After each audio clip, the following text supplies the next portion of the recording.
Hello friends, அஸ்ஸலாமு அலைக்கும். இன்றைக்கி ரமதான் சீரீஸில் எக் பன் வந்து எப்படி ரெடி பண்ணலாம் தான் காட்ட போகிறேன். அதுக்காக 1 கப்பு மைதா மாவு, 1/4 டீஸ்பூன் அளவுக்கு உப்பு, 1 டீஸ்பூன் சுகரு, 1 டீஸ்பூன் அளவுக்கு இன்ஸ்டன்ட் ஈஸ்ட்டு, 1/2 கப் அளவுக்கு வெதுவெதுப்பான பால், 1 டேபிள் ஸ்பூன் அளவுக்கு சன்ஃப்ளவர் ஆயில் சேர்த்து 5 நிமிஷத்துக்கு பிளெண்டரில் போட்டு நல்லா பிளெண்ட் பண்ணி எடுத்துக்கலாம். பிளெண்டர் இல்லாதவங்க கையால் 15 நிமிஷம் நல்லா பிசைஞ்சு எடுத்துக்கணும்.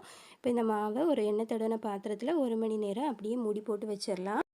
அதுக்கப்புறமா ஒரு ஃபில்லிங்ஸ் ரெடி பண்ணி எடுத்துக்கணும். 3 பெரிய சைஸ் வெங்காயம், 1 தக்காளி, 1 பச்சை மிளகாய், இஞ்சி பூண்டு பேஸ்ட் சேர்த்து நல்லா வதங்கினதுக்கப்புறமா 1/2 டீஸ்பூன் மஞ்சள் தூள், 1/2 teaspoon garam masala, 1/2 teaspoon pepper powder, 1/2 teaspoon chilli flakes, 1/2 teaspoon பெருஞ்சீரகத்தூள் ஆட் பண்ணி நல்லா மிக்ஸ் பண்ணி விட்டுட்டேன். அதுக்கப்புறமா 1 டீஸ்பூன் அளவுக்கு டொமேட்டோ சாஸும் தேவையான அளவு உப்பும் சேர்த்து மிக்ஸ் பண்ணி எடுத்தோன்னா நமக்கு ஃபில்லிங்ஸ் ரெடியாகி கிடச்சிரும்.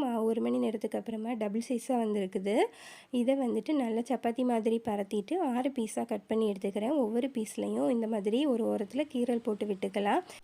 இப்போ நம்ம ரெடி பண்ண ஃபில்லிங்ஸ் எடுத்து ஒரு ஓரத்தில் வச்சு முட்டையும் கட் பண்ணி வச்சுருக்கிறேன். வச்ச முட்டையும் இதே இந்த மாதிரி ஃபில்லிங்ஸ் கவர் ஆகிற மாதிரி மடக்கி விட்டுட்டு இன்னொரு ஓரத்தை திருப்பி இந்த பக்கமாக மடக்கி விட்டோன்னா நமக்கு பன் ரெடி ஆயிரும். இதை 20 நிமிஷம் அப்படியே வச்சுட்டு அதுக்கப்புறமா முட்டையோட மஞ்சள் கருவை எடுத்து ப்ரஷ் பண்ணி விட்டுட்டு 200 டிகிரிக்கு 10 நிமிஷம் ப்ரீஹீட் பண்ணாமல் ஒரு 25 நிமிஷம் வச்சு எடுத்தோன்னா நமக்கு சூப்பராக பன் ரெடியாகி கிடச்சிரும். இது சூடாக இருக்கும்போதே மெல்ட் பண்ண பட்டரை தேய்ச்சி விட்டு ஆனதுக்கப்புறம் எடுத்தோன்னா சூப்பரான எக் பன் ரெடி ஆயிரும்.